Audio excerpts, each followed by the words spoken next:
폐가의 하루하루는 천천히 그러나 치열하게 변해갔습니다.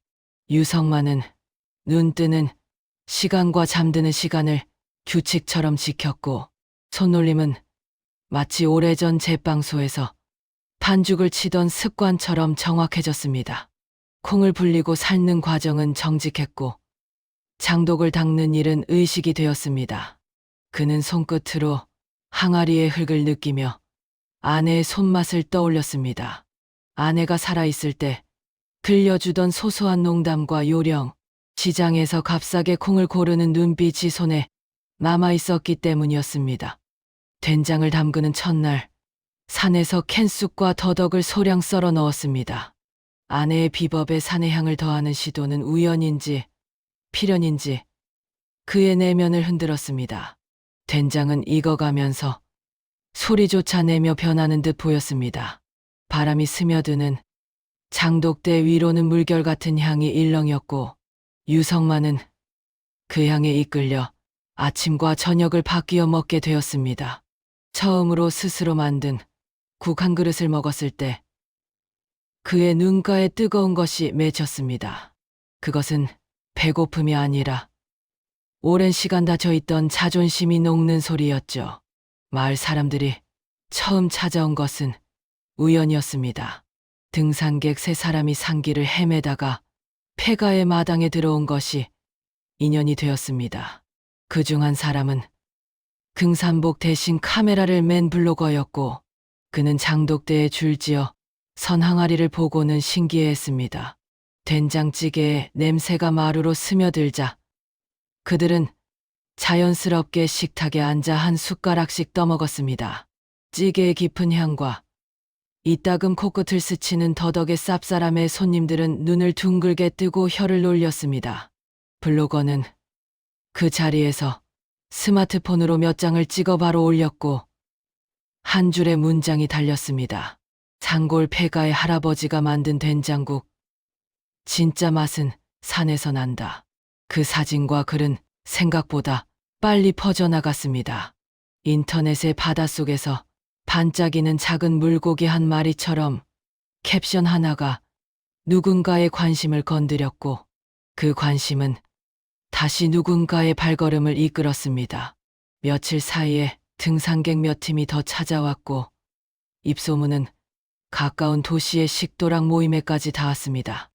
유성만은 갑작스러운 인기 때문에 당황했지만 여전히 소태뜸을 조절하며 손님들을 맞았습니다.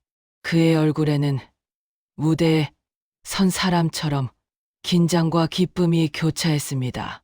장사를 시작한다는 개념은 유성만에게 낯설었지만 손님들이 맛있다며 돈을 건네는 모습은 어쩐지 눈물나게 달콤했습니다. 그는 받은 돈을 상자에 넣고는 며칠을 바라보았습니다. 그것은 단순한 현금이 아니라 폐가에서 시작한 자신의 노동과 가치가 확인된 증표처럼 느껴졌습니다. 마을 이장에게도 소식을 전하자 이장은 사람들을 모아놓고 말했다고 합니다. 우리 동네 할아버지가 특별한 장을 담그신다니까. 농사짓는 우리가 돕자고. 그 말에 마을 사람들은 천천히 모였습니다. 노인정의 아주마들은 그가 만든 장을 먹어보고는 손으로 가슴을 두드리며 칭찬을 아끼지 않았고 산에 들러 나무를 뜯어오는 일을 도와주기 시작했습니다. 유성만의 마음은 오묘하게 풀렸습니다. 누가 알아주지 않아도 그가 한 일은 값지다고 믿었던 마음이 외부의 인정으로 확인되자 허탈했던 날들이 서서히 채워졌습니다. 하지만 기쁨의 파도 속에는 불편한 기운도 함께 올라왔습니다. 며칠 전 SUV를 몰고 지나갔던 사람들이 다시 보였고 그들 가운데 한 사람이 사업적 관심을 보인 듯 그림자를 들이우고 있던 겁니다. 그는 정중했지만 눈빛은 계산으로 가득 차 있었습니다. 처음에는 고마움의 표현이라 여겼던 제안들이 점차 요구와 압박으로 바뀌어 갔습니다. 대량 생산, 브랜드화, 포장 디자인 등 상업적 용어들이 그의 조용한 삶의 테두리를 두드렸습니다. 유성만은 그제야 비전서에 적힌 구절을 떠올렸습니다. 규는 사람의 욕심을 만나면 흉이 된다. 그는 단호하게 선을 그어보기로 했습니다. 단 한 항아리의 맛이라도 팔기 위해 본질을 잃고 싶지 않았습니다. 그래서 그는 제안자들에게 조건을 내걸었습니다. 항아리와 흙의 숨을 빼앗지 말 것. 재료는 반드시 산과 마을의 콩과 약초만을 쓸 것. 숙성 방식은 온기를 지키는 전통 방식으로만 할 것. 표면적으로는 작은 요구였으나 실상은 그의 삶을 지키기 위한 단단한 울타리였습니다. 그 요구의 상대는 잠시 당황했습니다. 그러나 사업의 눈을 한번 뜬 자들은 대수롭지 않은 듯 미소를 지으며 물러갔습니다. 그들이 떠난 뒤 성만은 크게 한숨을 내쉬었습니다. 잠시 동안 그 숨결은 산바람에 실려 마을을 돌아다녔습니다. 밤이면 그는 장독대에 앉아 항아리 하나하나를 닦았습니다. 손길은 정성스러웠고 말은 적었습니다. 그가 혼잣말처럼 꺼낸 말은 이러했습니다. 내가 만든 건 내 것이요. 내가 지킬 것은 나의 방식이다. 사람은 때때로 자신이 버림받았다고 느낄 때 더 단단해진다. 나도 다시 서는 법을 배웠으니 이대로 흔들리고 싶지 않다. 그날 밤 장독대 위로 보름달이 내려앉았습니다. 달빛의 반짝이는 장독의 흙빛은 마치 오래 묵은 시간의 결을 드러내는 듯했습니다.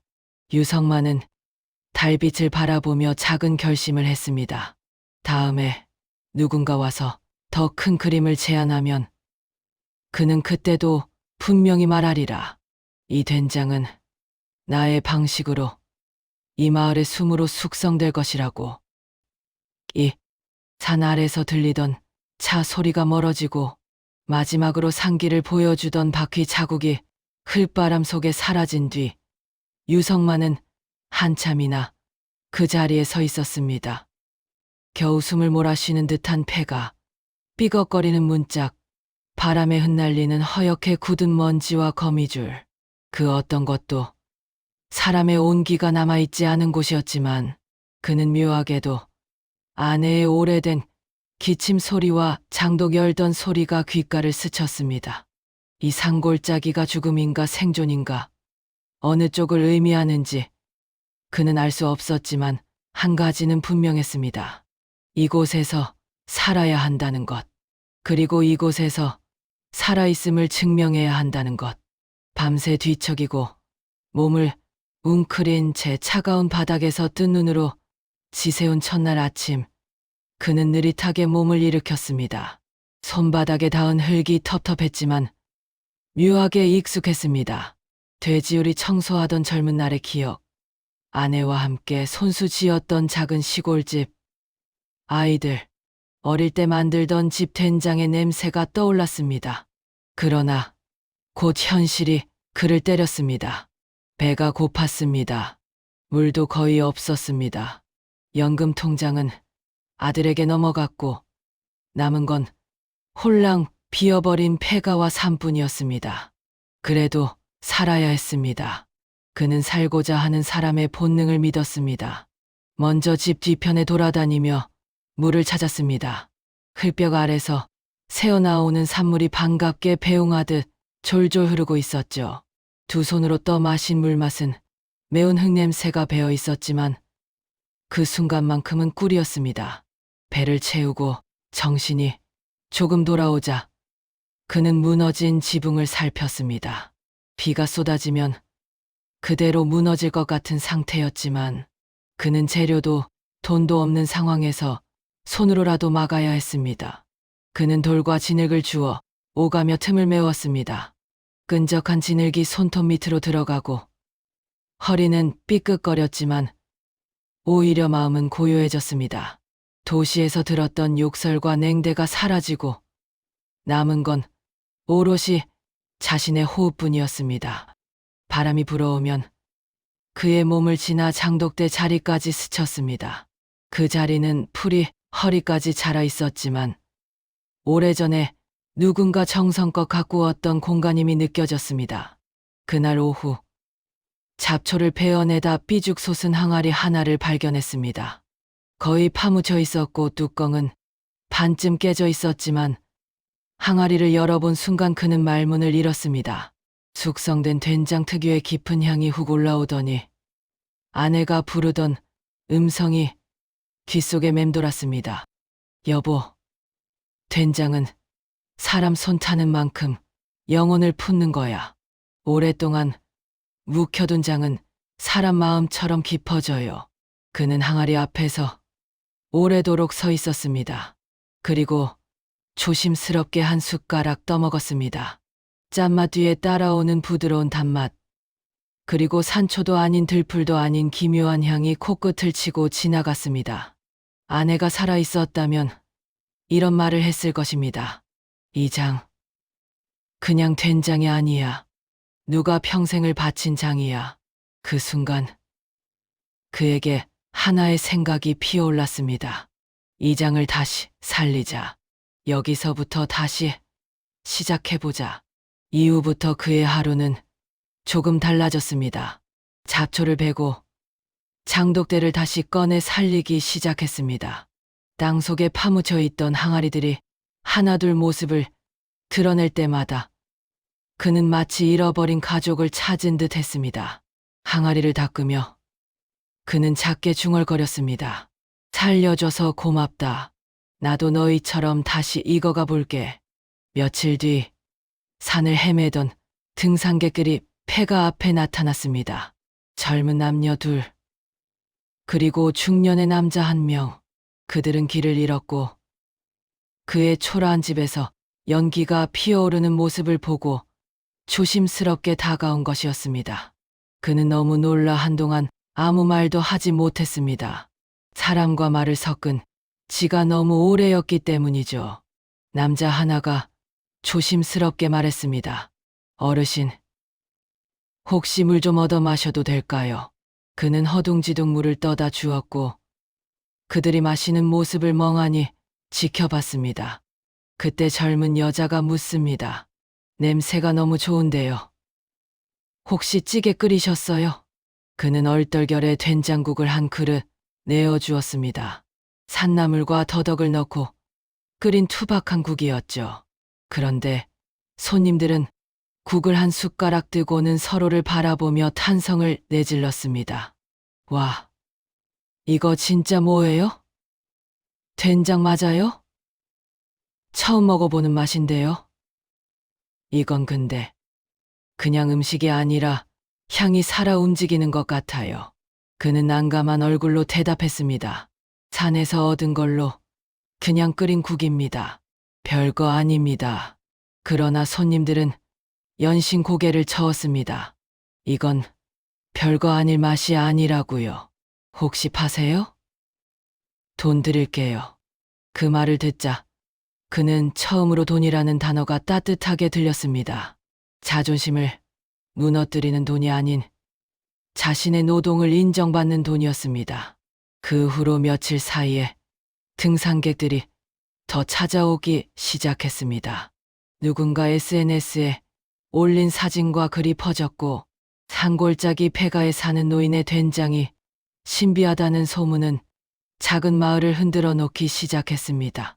마을 주민들도 찾아왔습니다. 노인정의 할머니들이 국을 떠먹고는 손을 탁 치며 감탄했습니다. 아이고, 이거 옛날 손맛이네. 지금은 아무리 돈 줘도 이런 맛 못 내지.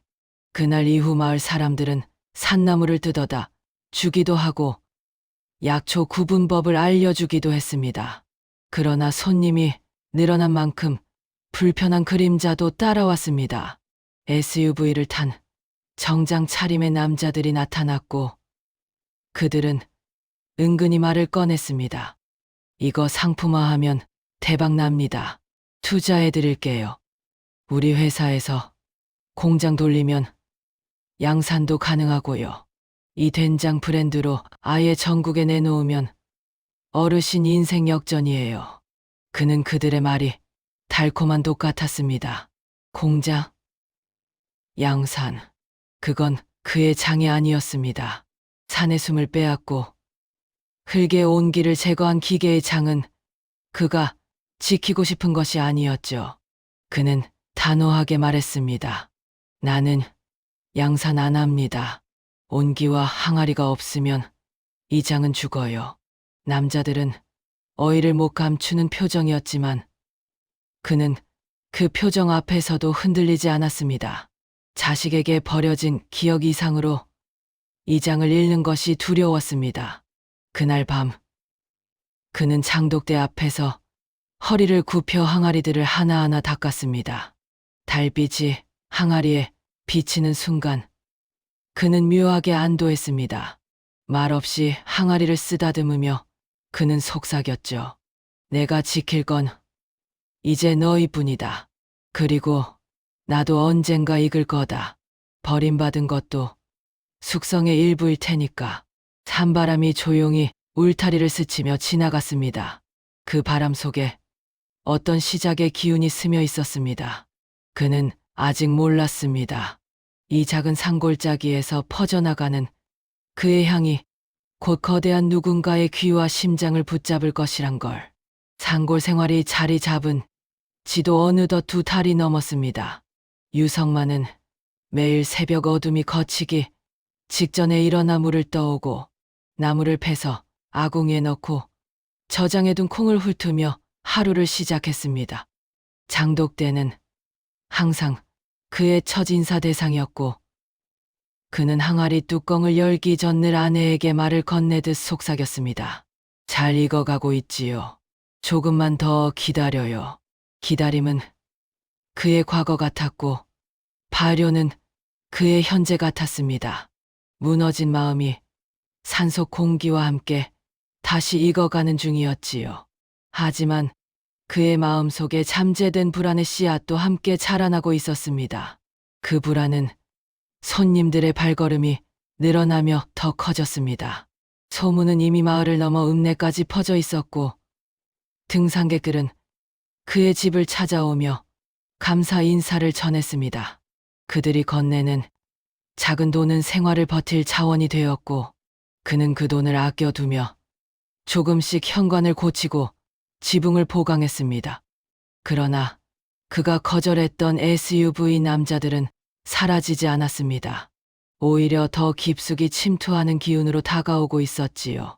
그런 불안이 커져가던 어느 날 오후 하늘이 심상치 않았습니다. 바람이 낮게 울었고 산 너머 먹구름이 씌우듯 밀려왔습니다. 마침 장독대에 햇빛이 사라지고 나무들이 뒤틀리는 소리가 들리자 그는 본능적으로 위기를 느꼈습니다. 산에서 오래 살아본 사람들은 알 수 있지요. 비가 아니라 재앙이 오고 있다는 걸. 빗줄기가 첫 발을 내딛듯 떨어지기 시작했지만 금세 폭우로 바뀌었습니다. 산 전체가 울부짖는 듯했고 바람은 지붕을 뜯을 것처럼 갈기갈기 찢어댔습니다. 그는 황급히 장독대 뚜껑을 눌러 고정하고 처마 아래 걸어두었던 도구들을 안으로 들여놓았습니다. 그러나 작업을 마칠 수 없을 정도로 빗줄기는 잔혹했습니다. 사방에서 터지는 물방울이 아니라 마치 수백 개의 채찍이 휘두르는 듯 했습니다. 그런데 그때 커다란 소리가 들렸습니다. 산 위쪽에서 덜컹, 쿵, 쾅, 바위가 굴러 떨어지는 소리였습니다. 그 소리는 비바람 속에서도 비명을 지르는 것처럼 또렷했습니다. 유성만은 순간 그 소리에 몸이 굳었습니다. 그리고 또다시 들린 소리. 살려주세요. 살려. 그는 그 소리가 인간의 목소리인지 비바람에 휘몰린 나뭇가지의 울림인지 헷갈렸습니다. 하지만 세 번째 신음이 들렸을 때 그는 더 이상 의심하지 않았습니다. 분명 사람이었습니다. 산길에서 넘어졌거나 바위 사이에 끼었거나 더 나쁘게는 산사태에 매몰된 것일지도 몰랐죠. 그는 눈을 질끈 감았다가 뜨고 빗속으로 나갔습니다. 우비가 제대로 잠기지도 않았는데 몸 전체가 이미 흠뻑 젖어 버렸습니다. 비는 그의 등과 어깨를 찢듯 때렸고 눈도 제대로 뜨기 어려웠습니다. 하지만 그는 거침없이 산길로 올라가기 시작했습니다. 이미 여러 날을 다니며 익숙해진 경로였고 그는 소리가 난 방향을 직감적으로 쫓았습니다. 지늘길은 발을 잡아당기듯 미끄러웠지만 그는 넘어져도 다시 일어났습니다. 등산객이 아니었습니다. 구조대원도 아니었습니다. 그는 그저 버려진 한 노인이었습니다. 그럼에도 불구하고 그의 다리는 계속 움직였습니다. 이 산에서 생명을 붙잡는 일은 어쩌면 그 자신의 생을 붙잡는 일과도 같았다 싶었지요. 그렇게 5분, 10분, 15분이 흘렀습니다. 숨은 턱까지 차올랐고 빗물은 입과 코를 메울 듯 들이쳤습니다. 그때였습니다. 바위 아래에서 희미하게 흔들리는 불빛이 보였습니다. 그리고 그 옆 다리가 무너진 돌틈에 껴서 몸을 빼지 못한 한 남자가 있었습니다. 유성만은 다급하게 몸을 낮추고 외쳤습니다. 거기 계세요? 들리세요? 남자는 힘겹게 손을 뻗으며 낮은 신음을 냈습니다. 제발 살려주세요, 다리가. 바람은 소리를 끊었지만 그의 절박한 눈빛은 그 어떤 비명보다 생생했습니다. 유성만은 비바람 속에서 바위 주변을 살폈습니다.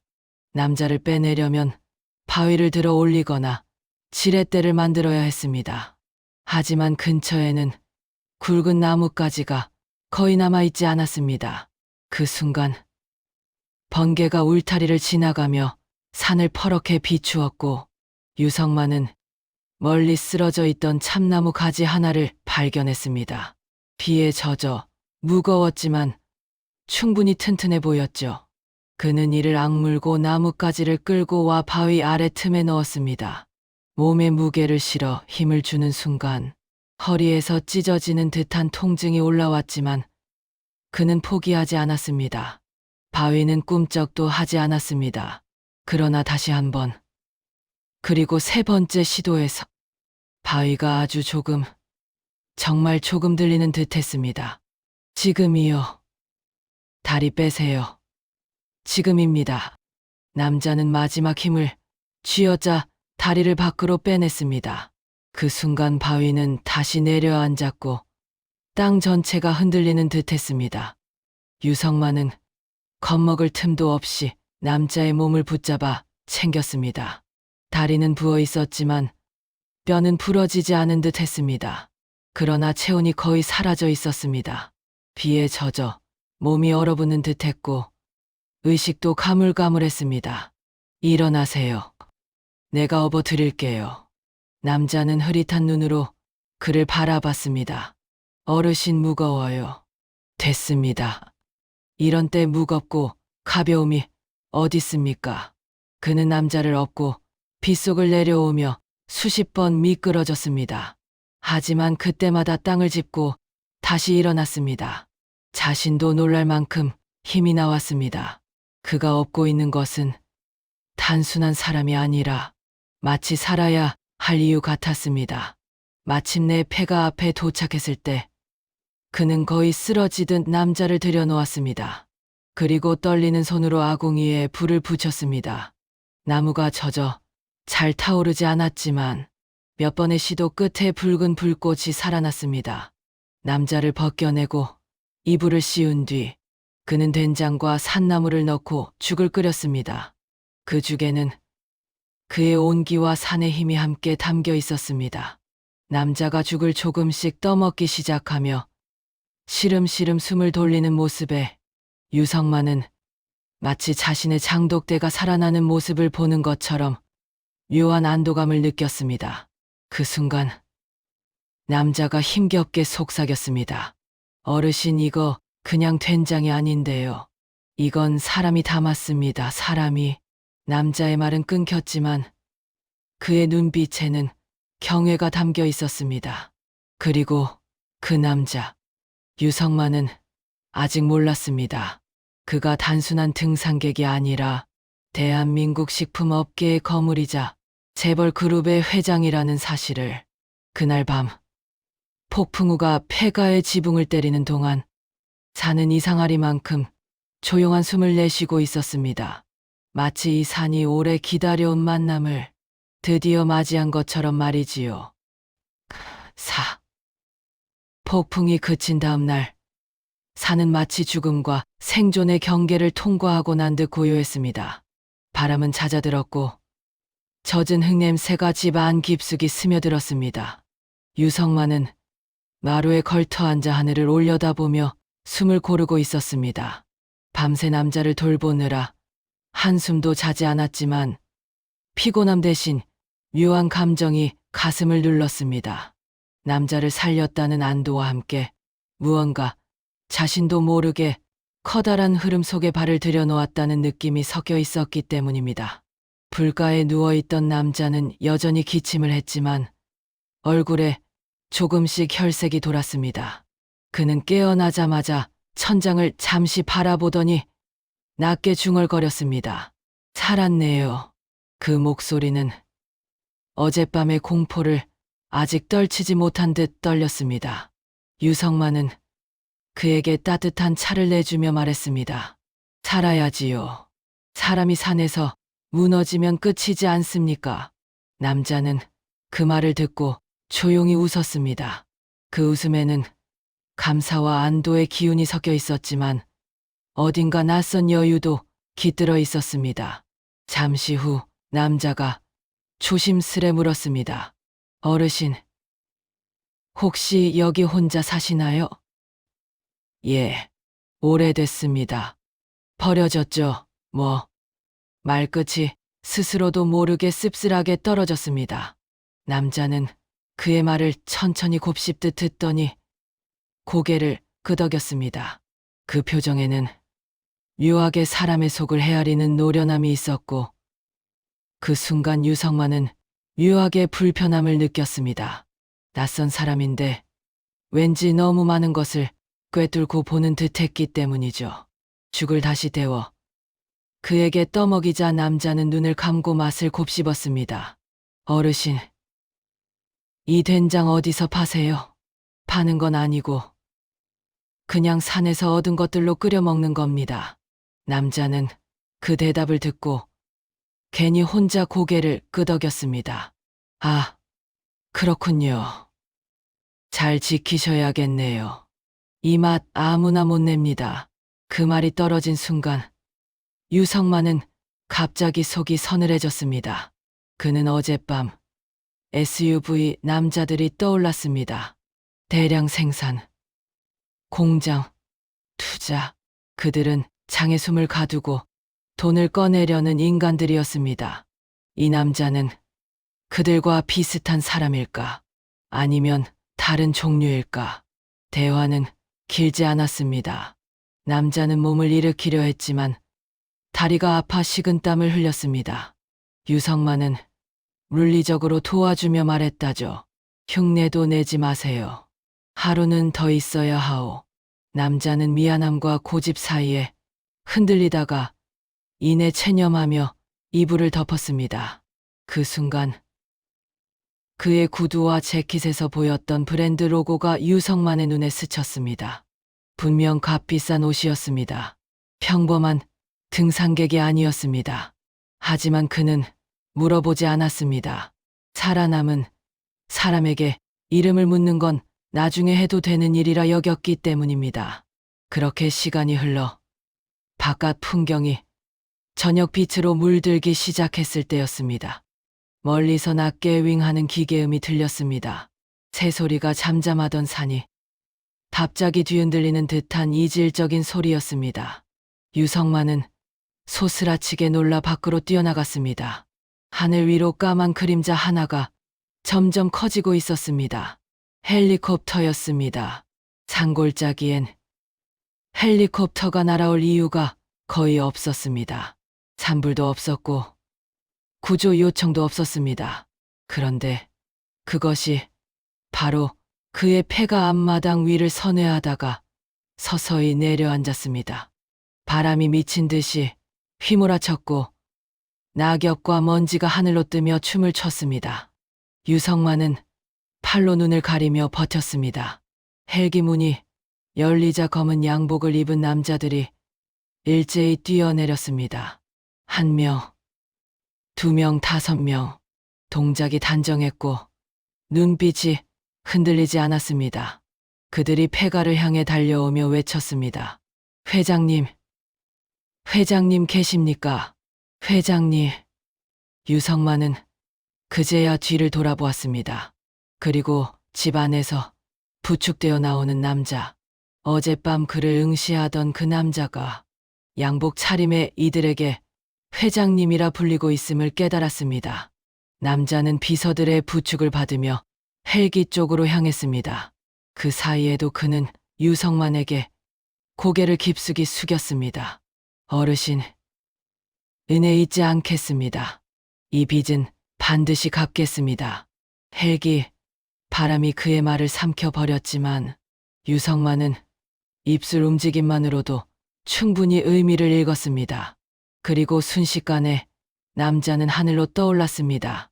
작아지고 점이 되고 산 너머로 사라졌습니다. 고요함만 남았습니다. 그러나 그 고요는 폭풍의 여운이 아니라 무언가 거대한 일이 시작되는 전조 같았습니다. 유성만은 마당 한복판에 서서 오래도록 하늘을 올려다보았습니다. 그에게 헬기란 단 한 번도 가까이 한 적 없는 TV 속에서나 보던 세상의 물건이었습니다. 하지만 오늘 그 헬기는 그가 살린 한 사람을 데려갔습니다. 그리고 어쩌면 그의 운명도 함께 끌고 간 것 같았습니다. 다음 날 마을 사람들은 소문을 듣고 찾아왔습니다. 어르신, 헬기 소리가 동네를 뒤집었소. 대체 무슨 일이 있었던 거요? 어르신, 설마 산에서 큰 사고 난 건 아니겠죠? 유성만은 말없이 장독대 앞에 앉아 있었습니다. 설명하려 해도 말이 잘 나오지 않았습니다. 그저 어젯밤 헬기 소리가 아직 귓가에 맴돌았습니다. 마을 사람들이 돌아간 뒤 그는 장독대에 올라앉아 오래된 항아리를 쓰다듬었습니다. 흙의 감촉이 이상하게도 더 생생했습니다. 항아리들이 숨을 쉬는 소리가 들리는 듯했습니다. 그날 밤 그는 잠을 이루지 못했습니다. 불안도 기대도 아닌 기묘한 감정이 가슴 속에서 부글대고 있었습니다. 마치 발효 중인 장이 속에서 부풀어 오르듯 그의 운명도 서서히 모양을 바꾸고 있었습니다. 새벽녘 문틈 아래로 바람이 흘러들어왔습니다. 그 바람 속에서 그는 아주 작은 예감을 느꼈습니다. 그 남자는 다시 온다. 그리고 그 남자가 돌아오는 순간 내 인생은 산처럼 조용히 있지 못하게 될 것이다. 그는 장독대 앞에 서서 천천히 중얼거렸습니다. 아내야, 나 어떻게 해야 하겠소? 내가 살린 그 사람이 나를 어디로 데려갈지 모르겠소. 그 말이 산속에 흩어지며 작은 메아리가 되었습니다. 그리고 그 메아리는 앞으로 닥쳐올 거대한 물결을 살며시 예고하고 있었습니다. 헬기 소리가 산을 뒤흔들고 떠난 뒤 며칠 동안 유성만은 불안한 마음을 쉽게 가라앉히지 못했습니다. 집 안은 조용했지만 마음은 소란스러웠고 장독대 앞에 서면 발효라는 단어조차 다르게 느껴질 만큼 생각이 복잡했습니다. 장이 익어가는 속도처럼 세상도 천천히 움직인다면 좋았겠지만 그가 살린 그 남자의 세계는 분명 빠르고 거대했습니다. 그 남자가 다시 올지 아니면 그저 감사의 말만 남기고 사라질지 그의 미래는 안개 속이었습니다. 그러던 어느 날 장독대에서 흙을 털어내던 유성만의 귀에 낮은 진동이 들려왔습니다. 포장도 안 된 상기를 따라 천천히 그러나 묵직한 엔진음이 흘러오고 있었습니다. 그는 뒤를 돌아보며 미간을 좁혔습니다. 소형 트럭이나 등산객 차가 내는 소리와는 달랐습니다. 더 낮고 더 힘있는 소리였습니다.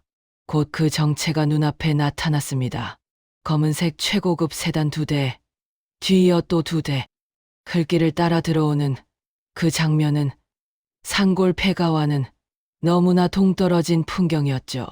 세단이 멈추더니 문이 열렸습니다. 그리고 마지막 세단에서 내린 이는 바로 그 남자. 며칠 전 폭풍 속에서 죽음의 문턱에 서 있다. 그가 업어서 살려낸 바로 그 사람이었습니다. 그는 더 이상 부축을 받지도 않았고 몸을 곧게 세운 채 여유롭게 폐가를 바라보았습니다. 유성만은 순간적으로 주춤하며 소리도 내지 못했습니다. 몰라보게 달라진 그 남자의 모습이 너무 낯설어 보였기 때문입니다. 어제까지의 환자 같은 얼굴은 사라지고 대신 수십 명을 이끄는 지도자의 얼굴이 서 있었죠. 남자는 미소를 지으며 다가왔습니다. 어르신, 다시 찾아뵙습니다. 그 말투는 공손했지만 눈빛에는 어딘가 결연한 힘이 담겨 있었습니다. 그 뒤에는 정장을 말끔히 갖춘 비서진과 흰 가운을 걸친 연구원들이 보였습니다. 누가 봐도 이곳은 지금 단순 방문이 아닌 현장 조사의 분위기였습니다. 남자는 폐가를 천천히 둘러보며 말을 이어갔습니다. 그날 이후 많이 고민했습니다. 제 목숨을 살려준 은혜를 어떻게 갚아야 할지. 그리고 여기서 먹은 된장의 맛이 제 삶을 얼마나 뒤흔들어 놓았는지. 그는 장독대 쪽으로 시선을 돌렸습니다. 유성만이 손수 닦아둔 항아리들이 줄지어 서 있었습니다. 남자는 마치 성전을 보는 듯 경건한 표정을 지었습니다. 제가 이 업계에 몸담은 지 수십 년인데 이런 맛은 태어나 처음이었습니다. 산과 흙과 사람 속이 모두 녹아든 맛. 이건 대량 생산으로는 절대 만들 수 없는 맛입니다. 그 말에 유성만은 반사적으로 항아리를 감싸듯 손을 올렸습니다. 사업 얘기라면 안 합니다. 이 장은 기계에 넣을 수 있는 게 아니죠. 그의 목소리는 단호했지만 떨림이 있었습니다. 남자는 그 떨림을 들었는지 천천히 고개를 저었습니다. 어르신, 오해하셨습니다. 저는 이 맛을 빼앗으러 온 게 아니라 이 맛을 지키기 위해 왔습니다. 연구원들이 항아리를 둘러보고 메모를 하기 시작했습니다. 유성만은 그 모습이 불편했지만 남자가 손을 들어 그들을 물렸습니다. 저 사람들은 제 팀입니다. 하지만 이 항아리에 직접 손대라고 하지 않았습니다.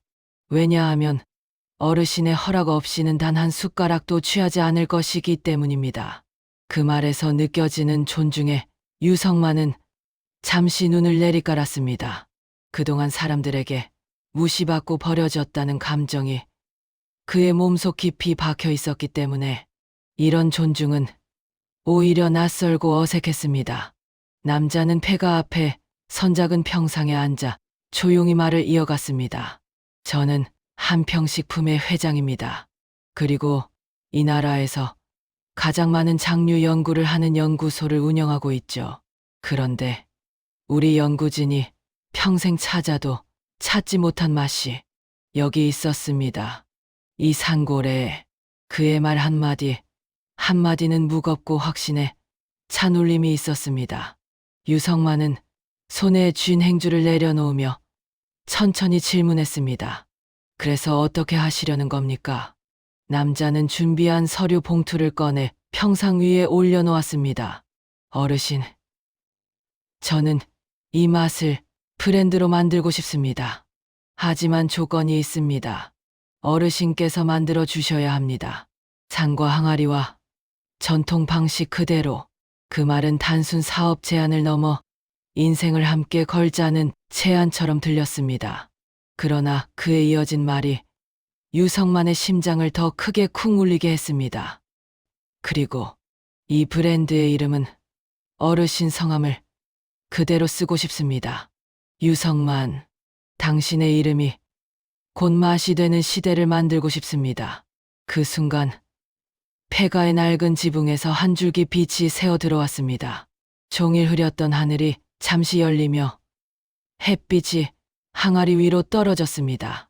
그 빛의 장독대는 마치 오래전 아내와 함께 살던 시절의 따뜻한 부엌처럼 보였습니다. 남자는 다시 차분히 말을 이었습니다. 어르신, 이 된장이 세상 밖으로 나가면 많은 이들이 위로받을 겁니다. 그리고 저도 살릴 수 있을 겁니다. 제 삶도, 제 회사도. 그 말은 단순한 칭찬이 아니었습니다. 절박함이 담겨 있었습니다. 성공한 사람들의 그늘을 본 적 없는 유성만은 순간 마음이 미묘하게 움직였습니다. 그러나 그의 마음 한편에서는 또 다른 감정이 솟구쳤습니다. 불안, 두려움, 그리고 오래된 상처들. 그는 고개를 흔들며 나직이 말했습니다. 나는 돈 욕심 없습니다. 그리고 내 이름을 내놓을 자신도 없고요. 내 인생은 실패만 했는데. 남자는 단호하게 말했습니다. 그 실패가 있었다면 그 실패가 이 맛을 만드신 겁니다. 어르신의 인생은 지금부터가 시작입니다. 그 말이 마음 한 곳을 힘있게 두드렸습니다. 하지만 결정은 쉽지 않았습니다. 유성만은 한참 동안 장독대와 산을 번갈아 보며 깊은 숨을 들이쉬었습니다. 삶에는 두 가지 종류의 문이 있다고 믿었습니다. 자기가 열고 들어가는 문, 그리고 자기가 원치 않아도 누군가가 밀어 열어주는 문. 지금 그의 앞에 놓인 문은 후자였습니다. 닫혀있던 문 뒤에서 거대한 빛이 새어나오는 듯한 문. 하지만 그 문을 열면 다시는 조용한 산골의 일상으로 돌아갈 수 없을지도 몰랐습니다. 남자는 조용히 말을 덧붙였습니다. 어르신, 선택을 강요하지 않겠습니다. 하지만 한 가지는 약속드릴 수 있습니다. 이 맛을 망가뜨리는 일은 절대 하지 않겠습니다. 그리고 어르신이 원하는 만큼만 세상에 내놓겠습니다. 그 말은 마치 오래전 아내가 했던 말과 닮아 있었습니다. 여보, 당신의 방식으로 해요. 당신이 느린 만큼 익어가는 게 된장이에요. 유성만은 그 자리에서 대답하지 못했습니다. 그저 말했습니다. 생각해 보겠습니다. 남자는 고개를 끄덕인 뒤 마지막으로 장독대를 바라보며 말했습니다. 기다리겠습니다. 그리고 꼭 다시 오겠습니다. 완전히 떠나기 전 남자는 작은 상자 하나를 평상 위에 올려놓고 갔습니다. 그 안에는 그가 남기고 간 명함과 전문 연구원의 검토 보고서, 그리고 손바닥 크기의 메모가 들어 있었습니다. 어르신, 제 인생에 다시 숨을 불어넣어 주셔서 감사합니다. 이 은혜 갚고 싶습니다. 세단들이 산길을 돌아 내려가고 산은 다시 원래의 정막을 되찾았습니다. 그러나 유성만의 마음은 이미 다른 곳에 가 있었습니다. 그는 느꼈습니다. 이제 산은 더 이상 자신만의 공간이 아니라는 것을. 그리고 그의 인생은 완전히 새로운 국면을 맞이하고 있다는 것을. 그날 밤 장독대 위로 별빛이 가득 쏟아졌습니다. 그 별빛을 바라보며 그는 조심스럽게 중얼거렸습니다. 아내야, 내가 정말 다시 시작할 수 있을까? 내가 보고 있다면 힘 좀 주어라. 그 작은 중얼거림은 곧 거대한 운명의 물결이 되어 그의 삶을 뒤흔들 준비를 하고 있었습니다. 6. 산골의 새벽은 유난히 차가웠습니다. 그러나 그날 새벽, 유성만의 마음속에서는 묘한 뜨거움이 피어오르고 있었습니다.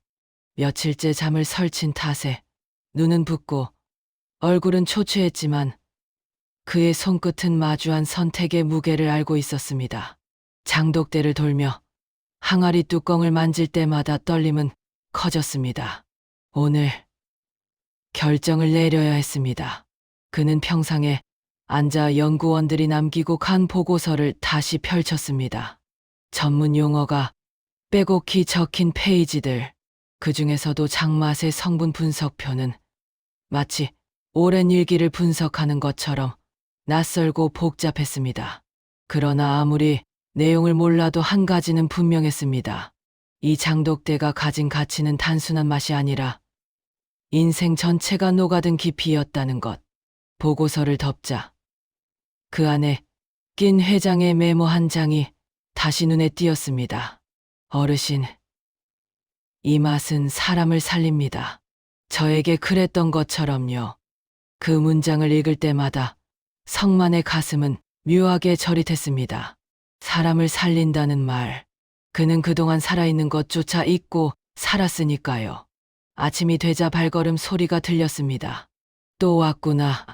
산길을 따라 올라오는 고급 세단들. 연구원 몇 명, 그리고 회장. 하지만 이번에는 이전보다 더 조용했습니다. 침묵 속에서 기대와 긴장이 묻어났습니다. 회장은 폐가 앞에 서자마자 조용히 고개를 숙였습니다. 어르신, 다시 찾아왔습니다. 어르신께서 어떤 결정을 내리든 존중하겠습니다. 그 말에 유성만은 한숨을 내쉬었습니다. 결정은 이미 마음속에서 내려져 있었습니다. 문제는 그 결정을 입 밖으로 꺼내는 용기였습니다. 그는 평상으로 회장을 안내했습니다. 그리고 작은 상자를 꺼내 평상 위에 올려놓았습니다. 그 안에는 오래전 아내가 쓰던 작은 손거울이 들어 있었습니다. 보잘것없는 물건 하나. 그러나 성만에게는 삶 전체의 상징이었습니다. 아내야, 내가 이제 어디로 가면 좋겠냐? 그는 속으로 얘기했고, 거울 속에서는 주름진 그의 얼굴만이 대답 대신 비쳤습니다. 회장이 조심스럽게 물었습니다. 어르신 마음은 정하셨습니까?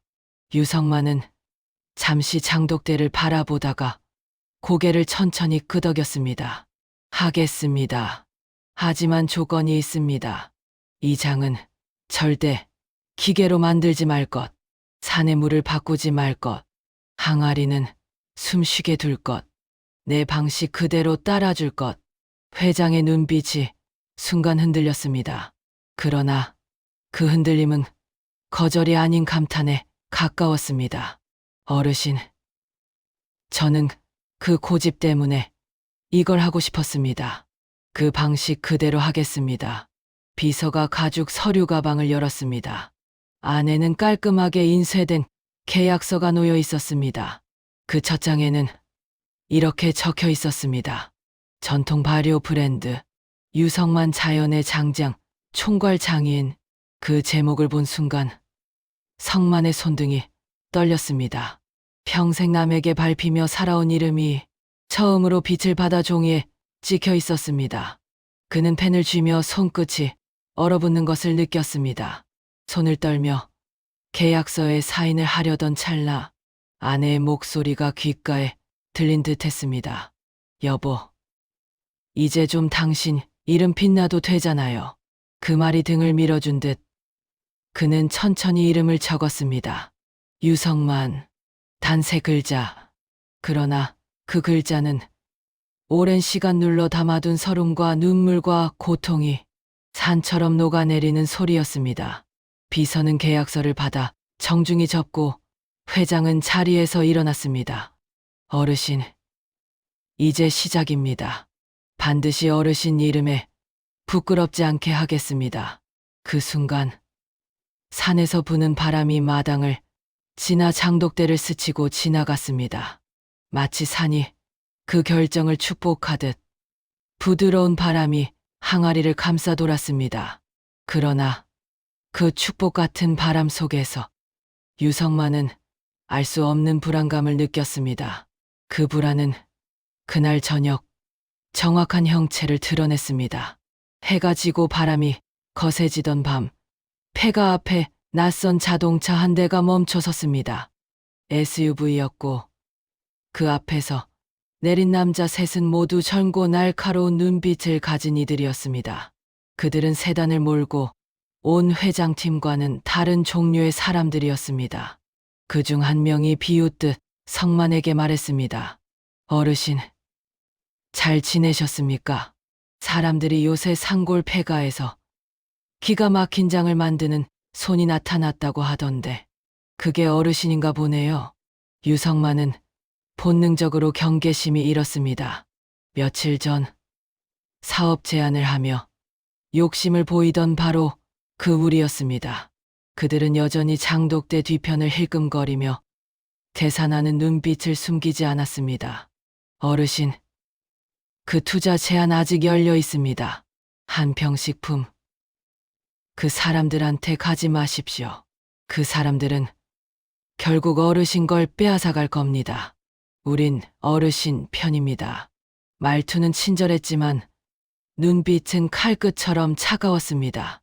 유성만은 천천히 고개를 저었습니다. 이미 다른 곳과 얘기가 끝났습니다. 그 말이 떨어지는 순간 사내들 표정은 순식간에 어두워졌습니다. 그리고 그중 한 명이 낮은 목소리로 말했습니다. 어르신, 그렇게 고집 부리다가 후회하실 겁니다. 그들은 장독대를 한 번 더 노골적으로 훑어본 뒤 땅을 차며 돌아갔습니다. 타이어가 흙을 튀기며 사라지는 동안 유성만은 여전히 서 있었습니다. 손끝이 얼어붙은 듯했고 등골이 서늘하게 떨렸습니다. 하지만 동시에 그는 깨달았습니다. 아, 이제 진짜 시작이구나. 이 장은 단순한 된장이 아니라 전쟁터에 내놓은 깃발이구나. 그날 밤 그는 거의 잠들지 못했습니다. 장독대를 감싸는 바람이 이전과 다르게 들렸습니다. 마치 누군가가 숨을 죽이며 음침하게 지켜보고 있는 듯한 기운. 불안은 두려움으로 바뀌었지만 그는 어둠 속에서 손거울을 열고 속삭였습니다. 아내야, 내가 선택한 길 맞지? 겁은 나도 이제는 도망치지 않을게. 그 속삭임은 밤하늘에 고요히 퍼져나갔습니다. 그리고 넘어오는 새벽빛 속에서 그의 얼굴은 결연함으로 바뀌어 있었습니다. 무너진 폐가에서 시작된 그의 인생은 이제 완전히 새로운 지형으로 이동하고 있었습니다. 산은 조용했지만 그 조용함 아래에서 거대한 물결이 끓고 있었습니다. 그 물결은 그의 이름이 찍힌 계약서 위에서 이미 움직이기 시작하고 있었지요. 치. 유성만의 이름이 종이에 찍힌 뒤 상골에는 전과 다른 풍경이 서서히 깃들기 시작했습니다. 이웃집 할머니들이 시장에서 그의 된장을 만장일치로 추천하기 시작했고 등산로에서는 젊은이들이 소문을 따라 그의 폐가를 찾아와 한 그릇에 찌개를 들며 눈물을 훔쳤습니다. 장독대 앞 평상은 이제 매일 아침 사람들의 발걸음으로 시끌벅적했고 그는 어쩐 일인지 그 소란 속에서 한결 마음이 가벼워졌습니다. 자랑스러움이라기보다 오래전 잃어버렸던 존재감이 천천히 되돌아오는 순간이었지요. 한평푸드 측은 약속대로 전통 방식을 고수하기 위해 대규모 설비와 인력을 동원했습니다. 연구팀은 항아리 하나하나에 대한 품질 보증서와 관리 매뉴얼을 만들었고 지역 농민들과의 계약은 마을 경제의 큰 축이 되었습니다. 마을 사람들은 처음엔 의아했지만 얼마 지나지 않아 콩수매가 큰 소득원이 됐다는 사실에 기뻐하며 서로 박수를 쳤습니다. 유성만은 가끔씩 이렇게 말했습니다. 이건 우리 모두의 일입니다. 당신들이 있어서 내가 이 일을 합니다. 말투는 투박했지만 눈빛은 따뜻했습니다. 그럼에도 불구하고 세상은 늘 밝은 면만 보여주지 않습니다. 명성이 커질수록 그림자도 함께 길어졌습니다. 경쟁업체와 재래시장에서 먹거리 장사를 하던 몇몇 이들은 유성만의 된장을 두고 말이 많아졌습니다. 겉으로는 품평회와 칭찬뿐이었지만 뒤에서는 이른바 표절 의혹과 비방이 도돌이표처럼 돌기 시작했죠. 누가 먼저인지 모를 음모의 기운이 마을 끝까지 스며드는 것을 유성만의 귀는 이미 감지하고 있었습니다. 그는 옛날 건설 판장에서 터득한 사람 보는 눈으로 주변을 읽었고 눈앞에 다가오는 위협에 대해 만만치 않음을 느꼈습니다. 멀고도 가까운 도시에서는 연예인들이 그의 된장 캔을 들고 사진을 찍어 SNS에 올렸고, 방송국에서는 단골로 촬영팀을 보내 인터뷰를 요청했습니다. 유성만은 카메라 앞에 서는 일이 민망했지만 그는 아내의 유골함 앞에서 했던 다짐을 떠올리며 담담히 응대했습니다. 된장은 기다림입니다. 자연은 서두르지 않습니다. 라는 그의 말 한마디가 화면을 타고 퍼져나가자 사람들은 숙연해졌고 상품에는 프리미엄의 향이 더해졌습니다. 매출은 폭발했고 예약자 명단은 끝없이 길어졌습니다. 그런데 바로 그 시점, 누군가의 손길이 장독대를 건드렸습니다. 처음에는 사소한 일이었습니다. 뚜껑 하나가 조금 잘못 닫혔고 항아리의 표면에 긁힌 자국이 생겼습니다. 연구원은 즉시 보고서를 작성했고 비서진은 긴급 회의를 소집했습니다. 유성만은 처음에는 대수롭지 않게 넘겼지만 밤이 되자 항아리에서 나는 알싸한 향기 변화가 그의 코를 찔렀습니다.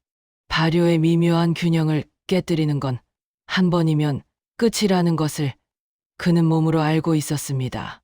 그는 장독대 하나하나를 손수 점검하기 시작했고 손등에 금방 난 굳은 살이 밤의 어둠 속에서 반짝였습니다. 다음 날 아침 더 큰 사건이 터졌습니다. 배송을 준비하던 출고 창고에서 몇 통의 항아리가 깨진 채 발견된 것이었습니다. 박스는 뜯겨 있었고 포장용 스티로폼은 주변에 흩어져 있었습니다. 내부에서는 발효가 이미 손상되어 상품 가치를 잃은 제품들이 섞여 있었습니다. 한평푸드의 담당자는 즉시 경찰에 신고했고 언론은 이 사건을 일종의 테러로 규정하며 대서특필했습니다. 피해액은 컸지만 무엇보다 더 치명적인 건 소비자의 불신이었습니다. 누군가가 의도적으로 제품을 훼손했다는 사실은 브랜드의 신뢰도를 흔들었고 이사회까지 소집되는 초유의 사태로 번졌습니다. 유성만은 새벽에 창고로 달려가 장면을 목도했습니다. 깨진 항아리, 조각 사이로 흘러내린 된장의 향이 그의 가슴을 울렸습니다. 누가 어떻게 이 일을 했는지 그는 아는 바가 없었습니다. 다만 손으로 만져본 항아리의 파편에서 나는 미세한 흙 입자와 도시 먼지의 혼합 냄새는 이곳 출신이 아닌 타인의 손길임을 말해주었습니다. 그는 묵묵히 바닥에 꿇어앉아 손으로 남은 된장을 훔쳐먹고는 눈시울을 적셨습니다. 이건 내 삶의 일부였다. 누가 감히... 사건은 곧 지역 사회의 분열을 초래했습니다. 일부는 보안 문제를 지적하며 외부인의 유입을 막자고 주장했고 다른 일부는 과잉 반응이라고 맞섰습니다. 공장은 일시 중단되었고 출고는 멈추었습니다. 연구원들은 샘플을 채취해 검사에 들어갔고 비서진은 법적 대응을 준비했습니다. 유성만은 혼자 장독대를 지키며 밤을 꼬박 세웠습니다. 그의 눈빛은 예전의 초라한 노인이 아니라 지켜야 할 무언가를 가진 사람으로 바뀌어 있었습니다. 그 틈을 타서 또 다른 시도가 있었습니다. 한밤중 누군가 폐가 근처 어둠 속을 배회하다가 멀리서 마을 사람에게 목격되었다는 소문이 돌았습니다. 주민들은 겁에 질렸고 마을 회의는 급히 소집되었습니다. 경비를 늘리고 CCTV를 설치하자는 의견이 빗발쳤지만 유성만은 조용히 말했습니다. 감시만으론 해결되지 않습니다. 우리는 우리가 만든 것을 지켜낼 용기와 지혜가 필요합니다. 그 말에는 다정함과 굳은 의지가 섞여 있었습니다. 한평푸드 박 회장도 몸을 낮추어 유성만을 위로했습니다. 이 일은 사업을 넘은 인간의 문제입니다. 우리가 책임지고 끝까지 함께하겠습니다. 회장의 말은 힘이 되었지만 동시에 유성만의 내부의 다른 감정도 잃었습니다. 이 돈이 그의 삶을 구원할 수는 있어도 가족을 되돌려주지는 못한다는 사실. 그리고 명성과 돈이 인간관계를 얼마나 교묘히 바꿀 수 있는지는 이미 그의 뼛속까지 아팠습니다. 몇 주가 지나자 진실의 조각들이 하나둘 드러났습니다. 수거된 CCTV 화면에서 한 인물의 실루엣이 포착되었고 그가 사용한 차량의 넘버는 전혀 예상치 못한 곳으로 이어졌습니다. 경쟁 업체와 연결된 일부 인물의 흔적이 드러나자 사건은 법정 싸움으로 비화할 조짐을 보였습니다. 언론은 또다시 들끓었고 그의 이름은 찬사와 의혹 사이에서 흔들렸습니다. 유성만은 방 한켠에서 옛 사진을 꺼내 들여다보았습니다. 아내의 얼굴이 담긴 사진이 손에 쥐어진 채 오래전 추억이 되살아났습니다. 그는 조용히 그 사진 앞에 한술 떠 올려놓듯 된장국 한 그릇을 놓았습니다. 이건 당신과 함께 지킨 것이요. 이 말은 바람에 실려 그의 귀에 닿았습니다. 바깥에서는 경찰의 조사와 언론의 촉이 만나 서로를 부추기며 상황을 더 복잡하게 만들었습니다. 사람들은 의혹을 먹고 더 큰 이야기를 만들어냈습니다. 그러나 유성만의 속은 달랐습니다. 그는 밤마다 항아리를 닫고 때로는 이웃에게 된장을 나눠주며 소문을 누그러뜨렸습니다. 피해는 컸지만 그가 가장 두려워한 것은 사람들이 그를 의심의 눈초리로 보는 것이었습니다. 그래서 그는 더더욱 정직하고 더더욱 느리게 장을 지키기로 마음먹었습니다. 세상은 여전히 빠르게 변하지만 그는 자신의 속도로 맞서기로 했습니다. 한편 그 사건을 계기로 마을 사람들 사이에서 새로운 연대가 싹 텄습니다. 몇몇 청년들이 밤 순찰대를 자발적으로 조직했고 이장과 상인들은 피해 복구를 위해 성금을 모았습니다. 사람들의 손길과 말들이 모여지자 유성만의 마음속에는 다시금 따뜻함이 스며들기 시작했습니다. 그는 깨달았습니다. 진짜로 지켜야 할 것은 단지 된장이 아니라 된장을 둘러싼 공동체의 신뢰와 연대라는 사실입니다. 제7장은 그렇게 끝났습니다. 불이 꺼지지 않는 장독대 곁에서 유성만은 새벽까지 홀로 앉아 있었습니다. 바람이 항아리 뚜껑 사이로 부드럽게 스며들 때 그는 다시 다짐했습니다.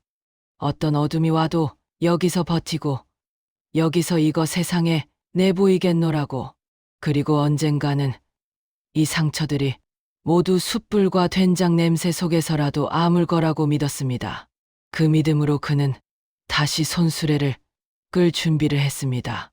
남은 일은 끝까지 지키는 것뿐이었습니다. 8. 장독대 사건이 지나간 뒤에도 상골은 오래도록 어지러웠습니다.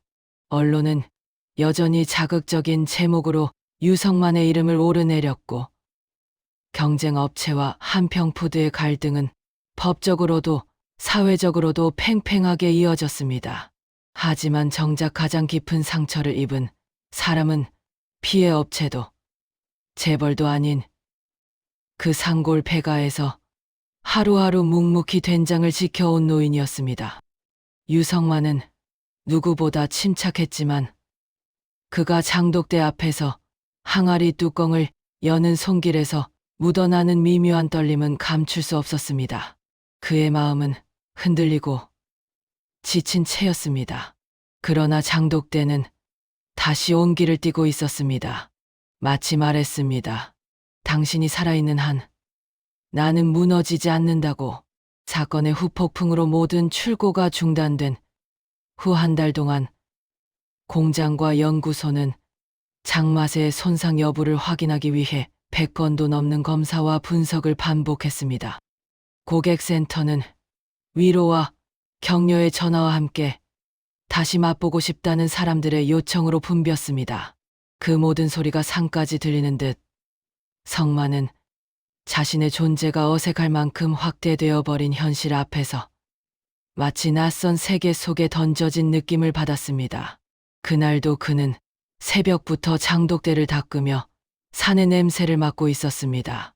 그러다 문득 무릎을 굽혀 앉아 항아리의 흙결을 손가락으로 쓸었습니다. 손끝은 따뜻했고 항아리는 마치 숨 쉬는 것처럼 촉촉했습니다. 그 순간 아내가 살아있을 때 들려주던 말이 떠올랐습니다. 장은 사람 숨결을 먹고 자라요. 사람 마음이 흔들리면 장도 흔들려요. 그 말이 그의 마음을 통과하자 성만은 자신의 두려움이 장맛에 스며들지 않도록 호흡을 가다듬었습니다. 그러나 바로 그때였습니다. 산 아래서부터 올라오는 자동차 소리가 또렷하게 들려왔습니다. 시간이 멈춘 듯했고 성만의 심장은 본능적으로 두근거리기 시작했습니다. 불길한 예감이 발끝에서부터 차오르려는 순간 멀리서 나타난 차는 예상과 전혀 달랐습니다. 은색 승합차 2대, 그리고 검은 정장을 입지 않은 수수한 복장의 사람들이 내렸습니다. 유성만 선생님 계십니까? 우리가 공장에서 왔습니다. 한평푸드 측 연구소장이 먼저 다가왔습니다. 그는 평소와 다르게 긴장한 표정이었고 주변 직원들도 굳어 있었습니다. 성만은 무슨 일인지 묻지도 않은 채 그들의 표정을 읽었습니다. 좋은 일이 아니다. 그는 그렇게 직감했습니다. 연구소장은 주변 사람들을 물리고 조용히 입을 열었습니다. 어르신, 검사 결과가 나왔습니다. 손상된 장독대 중 2개에서 사람이 고의로 넣은 기생성 균주가 발견됐습니다. 그 말은 번개처럼 성만의 목을 조여왔습니다. 기생성 균주. 그건 자연이 키운 균이 아니라 누군가가 약품 처리와 배양을 통해 만든 이른바 파괴용 균이었습니다. 된장의 향을 소멸시키고 발효 구조를 무너뜨리고 상품을 못 쓰게 만드는 균. 더 심각한 사실도 뒤이어 밝혀졌습니다. 그 균주, 경쟁업체 연구소에서만 보유하던 균주였습니다. 그리고 그 연구소의 전 직원 중 1명이 생적이 확인되지 않습니다. 성만은 그 말을 듣는 순간 SUV를 몰고 찾아왔던 남자들의 얼굴이 떠올랐습니다.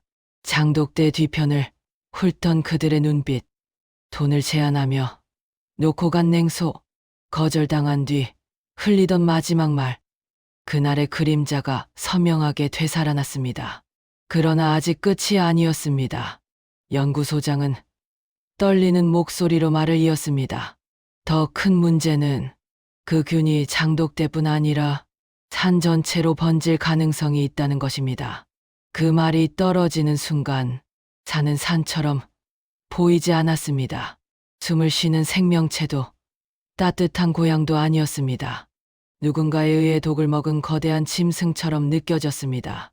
성만은 그 자리에서 무릎이 꺾일 듯 흔들렸습니다.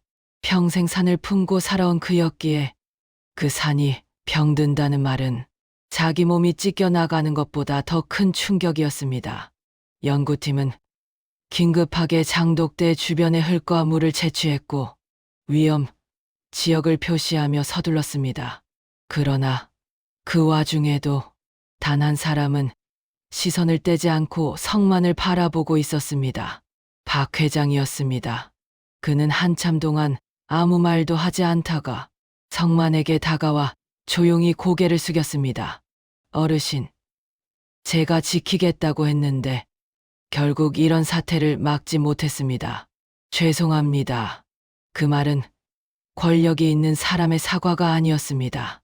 한 인간이 진심으로 죄책감을 느끼며 고개를 숙이는 모습이었습니다. 유성만은 오래도록 침묵했습니다. 그러다 힘겹게 입을 열었습니다. 이 장은 내 인생입니다. 내 아내고 내 지난날이고 내가 겨우 붙잡은 마지막 희망입니다. 그런데 이게 산의 독이 된다면 나는 어떻게 살아야 합니까? 그 목소리는 부서지는 빙판처럼 떨렸고 그 떨림은 산마저 숙연하게 만들었습니다. 박 회장은 깊은 숨을 들이켰습니다. 어르신, 균은 퍼졌을 가능성이 있습니다. 하지만 희망도 있습니다. 무슨 희망인데요? 성만은 절박하게 묻고 있었습니다. 박 회장은 연구원에게 눈짓했고 연구원은 조심스럽게 설명을 이어갔습니다. 이러나 저러나 산에 퍼진 균을 막을 수 있는 건 어르신이 만든 장뿐입니다. 그 말은 처음에는 이해되지 않았습니다. 그러나 설명이 이어지자 유성만의 가슴 속에서 미묘한 불씨가 다시 살아나기 시작했습니다. 어르신의 된장은 자연균의 밀도가 높고 기생균을 압도할 만큼 균형이 견고합니다. 산에 퍼진 균을 막으려면 어르신의 장을 이용해야 합니다. 그 말이 의미하는 바는 단순했습니다. 산을 살릴 수 있는 사람은 오직 유성만, 그의 손, 그의 방식, 그가 지켜온 장마뿐이라는 뜻이었습니다. 성만은 조용히 장독대 옆에 쪼그려 앉았습니다. 그의 손등에는 평생 노동으로 쌓인 굳은 살이 거칠게 돋아 있었습니다. 그 굳은 살이 다시 힘을 찾는 듯 조금씩 움츠린 손이 펴져갔습니다. 박 회장은 조용히 말했습니다. 어르신, 산이 어르신을 부른 것 같습니다. 그리고 이제 어르신이 산을 살려주셔야 합니다. 그 말은 거창한 부탁이 아니라 운명의 흐름이 이미 만들어 놓은 자리로 그를 데려가려는 듯한 부름이었습니다. 그 밤, 그는 장독대 앞에 홀로 앉아 유난히 빛나는 별들을 바라보았습니다. 한참 동안 말없이 있다가 그는 조용히 중얼거렸습니다. 아내야, 내가 너 없이 오래 버텼는데 이번만큼은 좀 힘을 줘. 내 손에 아직 힘이 남아있다면 이 산을 살리고 싶어. 이 장을 지키고 싶어. 이 이름을 헛되게 남기고 싶지 않아. 그의 목소리는 바람을 타고 산의 골짜기로 스며들었습니다. 그리고 그날 새벽 첫빛이 떠오르기도 전에 유성만은 장독대에서 가장 오래된 항아리를 꺼냈습니다. 그 안에는 평생을 살아온 그의 아내, 그의 젊은 시절, 그의 쓰라린 상처, 그의 이름이 진득하게 발효되어 있었습니다. 그는 항아리를 품에 안으며 말했다. 가자, 산 살리러. 그 말은 한 인간이 자기 인생 전체를 걸고 내뱉는 선언이었습니다.